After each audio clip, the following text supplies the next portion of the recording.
Hey everybody, how's it going? Todd, the cheap drums guy, YouTube's least favorite drummer. That's me. How's it going, What a crap ass day. I mean, this time of year is just the worst for Northern Michigan because Northern Michigan doesn't know what the hell it wants to do. Does it want the rain? Does it want the hail? Does it want sleet or snow? All day long, dealt with this crap. It was just miserable. But the day's over with. And got home, checked the mailbox, and lo and behold, my new sticker showed up. Now, you might think this is kind of stupid. I think it's kind of fun and dumb at the same time. But, you know, if you can't have fun with what you got, no sense even doing anything, right? If you've seen my other videos, you saw I have my bass drum stickers. The cheap drums guy, Todd Thomas, that's me. Well, this kit right here is my favorite kit. Was a Drum Zone kit. I didn't want Drum Zone on my drums. I mean, it's kind of a no-name brand, and it just sounds dumb. So I took the badges off. But I felt bad, and I almost felt they looked naked. When I look at my Premier kit, and I see those big, beautiful Premier badges, you're welcome, you know, I kind of think, well, they should have some on here too. So I made up my own drum badges. I don't know how well you'll be able to see it with that crappy camera, but this is what they look like. They look kind of like my bass drum head ones, but just the big T with Thomas on it. Yep, kind of like the Premier P. But they say Thomas. You're welcome. So they're on all my drums, exactly where the other badges are on my Premiers. Something kind of fun to do, but anyways. My wife was honking at me a little bit about telling stories online, and she wanted me to tell another one. And you know, I retired 11 years ago. It's getting to be darn near ancient history now, and so I have to start writing them down. And I can remember 5 of them pretty well, and of those 5, 2 of them are about European boar hogs. Oh, that's one thing I really don't want to remember about being stationed in Europe. I mean, West Germany is phenomenal. Everywhere I went in Europe was just great. I loved it. The United Kingdom. I loved West Germany, or now it's Germany at the time. I've been to France. France. Northern Italy, I really enjoyed. I've been to Hungary, Latvia, Sweden, Finland, Denmark, and Sweden, one or the other, I don't know. But these European boars, you just never forget those sons of bitches. They're not like when you're driving in the United States, you drive by a pig farm and you see those little pink and gray, cute little pigs out there playing in the mud. Oh, hell no. German boars are things nightmares are made out of. I mean, they are the size of some I've seen some the size of, you know, full-grown German shepherds. Huge. They're a medium to dark gray, sometimes almost black, and they're covered with this long, stringy frickin' hair. And those tusks are monstrous. These things can do a lot of damage, and they are afraid of nothing. They will ram your Humvee. They're not afraid. And if it's a sow with babies, don't be on the ground anywhere near them, because they will attack, and they have no qualms about tearing you a new ass. But we were in West Germany at the time, and we had gotten back from Desert Storm, and some things happened positively for me, and I was kind of fast-tracking it a little bit. Along about this time, I was a E4. My grade was E4, and it's called a specialist. And they thought I was showed enough of the right stuff, and they wanted to send me to a 2-week course called the Primary Leadership and Development Course, PLDC. What that is, more or less, is sergeant school. You know, they teach you everything about being a non-commissioned, you know, a basic course about being a non-commissioned officer. Now they call it Warrior Leader Course, and shame on you, United States Army, for disbanding the PLDC schools and putting up that Warrior Sissy course. It's not the same. just nothing's the same anymore as it was. Anyways, and so my unit, 23rd Engineer Battalion, 3rd Armored Division, sent me to the 8th Infantry Division School for PLDC in Baumholder, West Germany. Beautiful, absolutely beautiful this place was. Well, I call it the mountains, but very big hills, wooded, just picturesque beyond belief, as most of West Germany just seemed to be, just absolutely beautiful. And the people were just wonderful as well. But they sent me to the 8th Infantry Division School, and there was 8 classes, and I think I was in class number 1, and I believe there was 12 of us per class, about a squad size. They would call us all squads. There was 8 squads of 12. We had 10 guys in our class, and there were 2 women. One woman, one female soldier, redhead.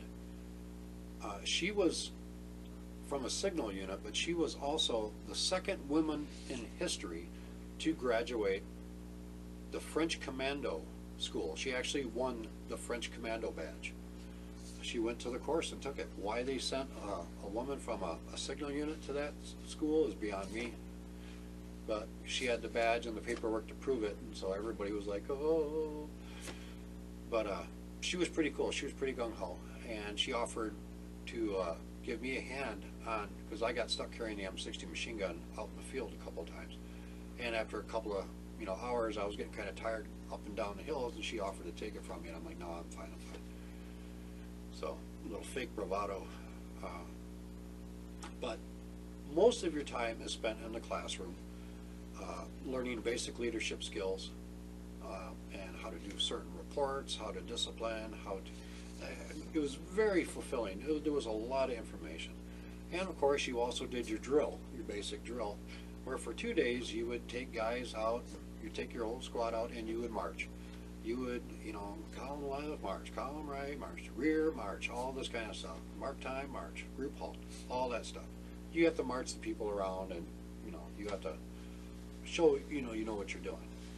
And everybody of your squad, so you got to do it 12 times a day. Everybody's going to do it. But another thing everybody has to do is you end up going out to the field also, your 12-man squad, as do the other 7 classes. And you're going to do ambushes, movement to contact, all sorts of stuff, and map reading, land navigation, where you're actually going to be taking off with maps and a compass just by yourself. And you have these plotted course you have to follow that could be upwards of 20 miles long. You've never been here before, and you're off just on your own, and you have a certain time to get there. And that was a fantastic course.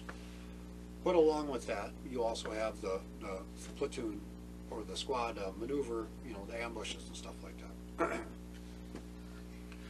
And we were in the process of doing that. So we're moving one late evening or late afternoon. Should be getting dark in about an hour or so.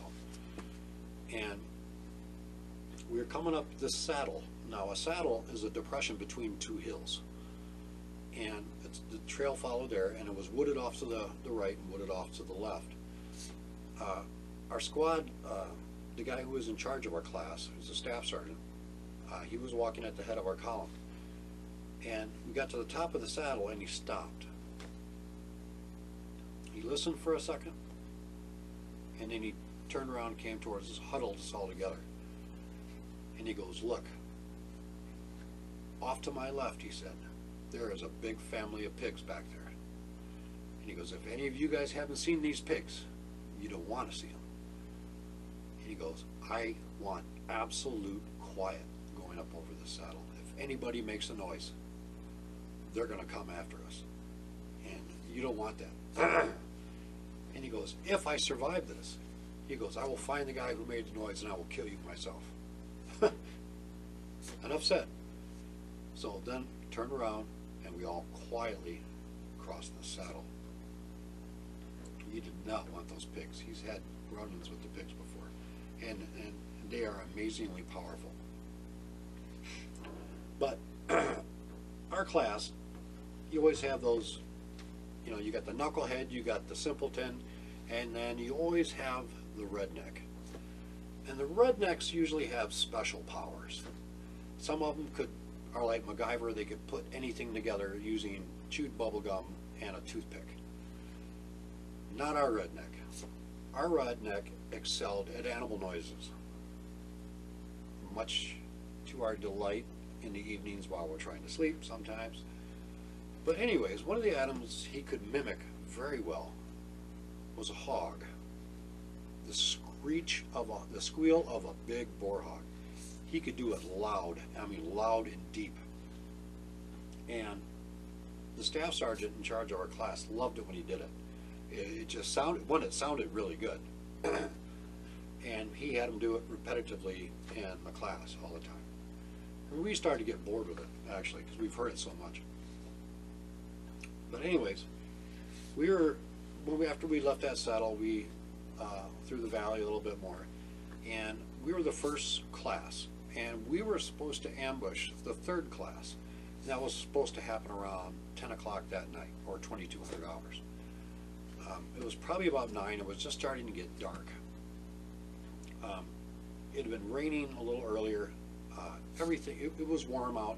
There was a fog, a weird fog going through everywhere. It was just a weird fog. And we're on this trail, and there was a field off to our right, and then a wood line, and then there was a bank about 15 to 20 feet high on our left. That bank was covered in these beautiful thick ferns. I mean, really nice looking ferns. I mean, they were huge too. And we hadn't passed our second class yet. The second class hadn't passed us. And so as we're running, going around this trail past these ferns, around the bend, our class instructor spotted the class number 2. And he had an idea. And like I said, it was getting dark. It was dark enough already.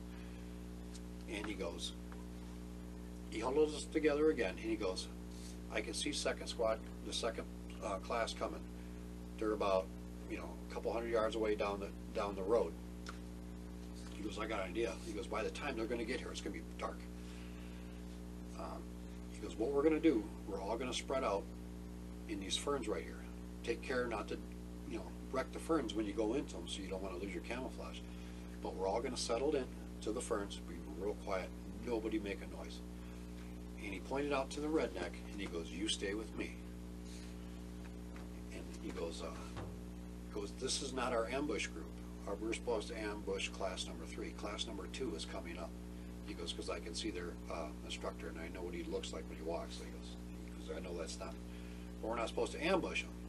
He goes, but we can have a little fun at their expense.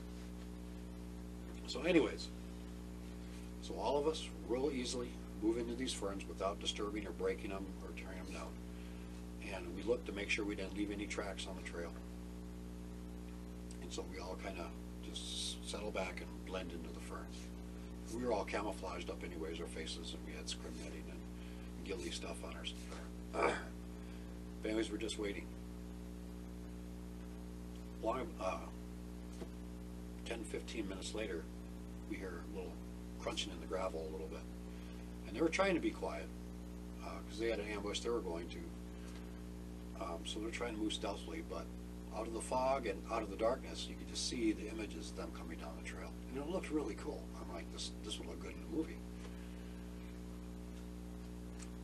And so there's a couple guy passes, another guy passes, here comes another guy.